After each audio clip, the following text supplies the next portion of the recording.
Hello, everyone, and welcome back to another Movie Nights movie review. I am Dalton Burdett, and of course, I'm not alone. I'm with the great Nicholas Iricchio. Nick, how are you, my friend? What's up?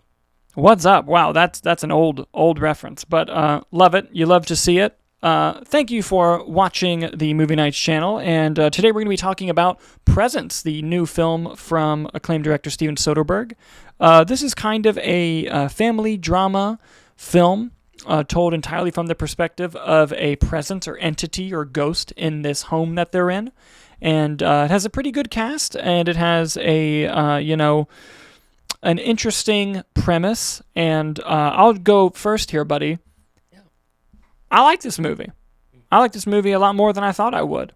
It definitely has. I definitely have some issues with it, but overall, I was very pleasantly surprised by it. I think that the family dynamic that it creates within the cast and this family that you're following was actually really compelling, and how the different relationship dynamics with the family and how each person and each kind of coupling of the husband and wife, the siblings, the dad and the daughter, the mother and the son, the way that it's really to take a deep, complex dive into that, and it's all told through this presence that's watching them, I thought was really interesting. I thought it was well done. I thought you really feel for the characters. I think the dad character in this is the best character in the movie, and along with the lead, the daughter character. I also think that Lucy Liu's performance as the mom, man, I hated her, the character, but the performance is so good because that's exactly what they wanted me to feel in that moment. And I really thought that the film took an interesting approach to this type of story. Now, the POV thing, it can sometimes get a bit old, and sometimes you run into the issue of, man, this scene's really compelling, but I couldn't help but feel like it'd be more compelling if it was shot normally. But on the flip side, there are some scenes who are like, oh, I love the POV aspect of this sequence. The end of the film, with our group, there were some different interpretations, but the interpretation that I took from it, I didn't love how it ended. I understood it, and it makes sense for the story. I didn't love the ending, but overall, I was really pleasantly surprised by the movie, and I thought it was a good family drama. It's not very scary. It's kind of being marketed as a horror film, and I don't think it's that at all. But I thought it was a very interesting film that, Steven Soderbergh likes to do these kind of movies, and, bring them on. I was very pleasantly surprised. Nicholas, how about you, buddy? I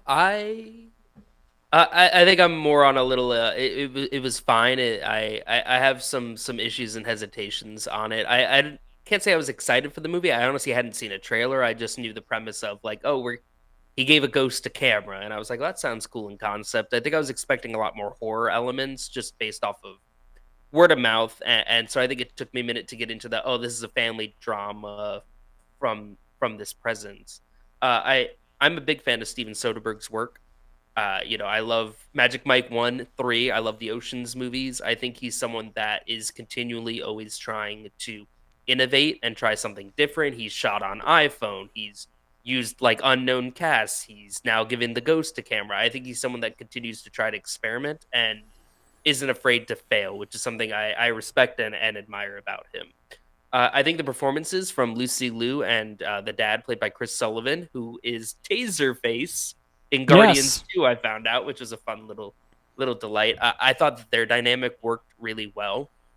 I think the performance by Callina Liang as the daughter was really strong. The brother, Eddie Madej, I believe his name is, was not my favorite character in the film. I wasn't a fan of his portrayal. I think that overall the script has a lot of strong elements to it. I think some of the dialogue was hit or miss for me, kind of ranging from cringiness. But what I'll say is it's true to the movie and it's consistent with the rest of the dialogue in the movie. It wasn't just sort of one strong element to it. I think that some of the plots felt a little underdeveloped to me. I really loved there's this sort of mystery going on with the dad and Mm. sort of how it ties to the mom, and then it just sort of disappears. And I was like, "Oh, that was the most interesting storyline to me." I'm sort of upset that that doesn't get resolved.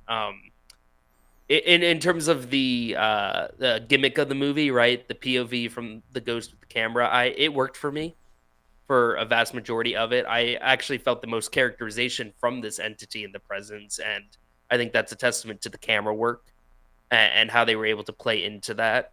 I think my biggest holdup with it was all the sort of random long cuts to black that occurred. Everything was sort of filmed like in little segments. And I think that kind of got a little repetitive. It felt like I didn't have a chance to really sit in a moment for too long with these scenes, even the ones that do go on for a long time. It just sort of felt like, oh, we're here. So I kind of wish from a creative standpoint, maybe they showed these little time jumps throughout the day. Maybe, I don't know how, but that was something that sort of, I kind of stuck with me as a little like, all right, this is getting old. While as the ghost POV did not for me. I'll jump in really quick. I also That's found a that lot. annoying. Yeah, I found the cuts to black and then I also found it a bit annoying. Obviously, the more it happens, the more you get used to it. Yeah, But when they absolutely. but when they started doing it, I was like, man, I'm not a fan of this. Like I will say I did feel that way as well. And the scenes get longer as the movie goes on, but Yeah, the yeah. first like 20 minutes when it's like pop pop pop every 2 minutes, that was kind of annoying, especially since your movie's only an hour and 20 minutes. You Yeah, know, yeah. And another thing to point out in the movie, it's written by David Koepp, who infamously wrote movies like Mission Impossible, the first one, Jurassic Park. I believe he was also a writer on one of the Spider-Man films. I could have made that part up. I could have dreamed that. But so the script does have some great stuff in it, as we were mentioning. And you shouted Spider-Man out, one, Tobey Maguire. yeah, you shouted out Chris Sullivan, who is a great actor. I in the group, it seemed like I was alone on this, but there's a young actor in this movie. His name is West Mulholland. I'm not gonna lie, dude. I thought this kid was great. I honestly thought he gave a great performance, exactly for what the script was calling for him to do. And I'm not gonna spoil what he's doing in the movie, but it becomes pretty clear. He gives to me an exceptional monologue that tells you exactly who this character is, and you as an audience member quickly pick up on what's going on. And I don't mean that in a negative way of like, oh, I guessed it. It was the movie literally telling you like, this is who this person is, and you feel bad for the characters who are kind of in a vulnerable state to not pick up on who this person is. And I thought that the monologue was very well done. I thought his performance was well done. There are some script stuff, like you said, where there's a couple things where they aren't quite consistent, and I think that did hurt that character a little bit. But I thought on the performance level, like honest to God, I thought he was great. I thought it I was a mean, great performance. I didn't have any issue with the performance. I think my issue is more in the resolve of how things play out, especially when the reveal Sure. comes into place. I think the movie ends leaving you with a lot more questions than answers, and not in a way that is satisfying. I think it's sort of like, well, why didn't this happen? Why didn't this happen? At least for me, I think he does give a strong, in terms of an acting performance. I think it was really well. I think what was on the page he did very well with. I I just think that the dialogue of his scenes, especially in relation to the daughter character, I thought were very sort of cringy, and I didn't necessarily feel the chemistry there. Which I there's a debate of should they have had chemistry or not. Yeah, I'm on the other side of it. Of like, I thought how they represented it was part of the story, but go on. It just didn't feel like a lot of the dialogue is sort of my biggest. It didn't feel like people talking. Like it never really felt natural, or like this isn't how these conversations would play out. And again, at least it's consistent throughout the movie, but it really felt like the writer was like, I don't know how to write a teenage boy and girl flirting. I feel a little bit differently on it, considering that I went to film school, and I heard a lot of fucking people speak that way, and it was just I think they were trying to capture this almost. I don't want to give it away. I'm trying to be careful with spoilers, but they're trying to capture a very specific type of vibe.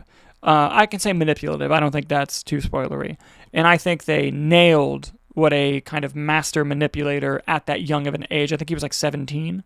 How they would be able to handle that. I think personally they did it very well, but I can see the argument for the opposite. Definitely. Going back to the ending for me, I think that plot-wise, like I saw exactly what they were going for, exactly what they did. They were kind of taking the trope of a ghost and adding a sci-fi element to it, flipping it on its head. I'm like, very interesting. I just didn't like the ultimate reveal of the entity, because the whole movie you're kind of left to assume of what could the entity be. Could it be this? And there's an option of like, it could just be a random presence. And I actually was really buying into that in the movie. I'm like, I kind of like the fact that it's a random presence. And you later learn it isn't, but you know, someone getting some drama. They're there for yeah, the tea. And they're like, there I'm for the tea, dead, just I might as well following. get something. Dude, Yeah. every time the presence would follow people to talk to conversations, I pictured me at work like, oh shit, what did they say? And like running up and like There trying was to like find out. and again, that goes into the characterization of the ghost. I think they did a great job with, you know, the ghost's home base is in the daughter's closet. I don't think that's a huge spoiler. And you know, Yeah. whenever shit starts going down in the family and the drama, it's just like a POV of a camera running up, and it's just like, I'm in my closet now. I'm Yeah. safe. Yeah. Yeah. Exactly. I Exactly. thought that gimmick, that bit worked really well for me. It did for me too. It did for me too. And, you know, I thought Soderbergh's direction was pretty great. You know, the vision was pretty clear of what he wanted the film to be, and I think it's followed through completely all the way. You know, I also like the idea of, I don't know if this was a built set or if they just found a house and they were like, this one. But, you know, it did feel like a real house. Like it felt like a very lived-in thing. I also am just a major, major fan, and I know that this might be divisive. I'm a major fan of the trope in either horror or ghostly type movies of like, it opens with like someone moving into a new house. I don't know why, that just brings me comfort. Like just seeing that, I'm like, yes, I love this. But yeah, personally. But I'd be curious what a budget looks like on this, because I mean, they are just there's no way it was predominantly that in high. house. I can't Yeah. imagine. Yeah. I can't imagine. I'll be honest though. At the end of the day, I don't know. Maybe it just wasn't for me. I really do think I'm teetering between 2.5 and 3. I think the issues I have with the movie kind of outweigh a lot of the positives that I have on it. And you know, that's fair. Wikipedia says the budget was only $2 million, and if so, that's insane. I'd have to obviously confirm that, but great job if so. But Yeah. For me personally, I'm hovering at around 3.5, maybe 3 on an off day. I don't think it would go higher than 3.5 stars for me. But and my grade equivalent would probably, haven't given out grades publicly in a while, but probably like a B plus, A minus on a really good day, but probably like a B plus is where I feel more comfortable. But I thought it was a solid movie, and I think the written dynamic of the family is what really, like, I could watch more stuff with that family and like learn more about them anytime. And I thought that was the heart of the movie. And but guys, what did you think of Presence, the new Steven Soderbergh film? Let us know in the comments below. As always, thank you guys so much for watching, and we'll see you on the next review.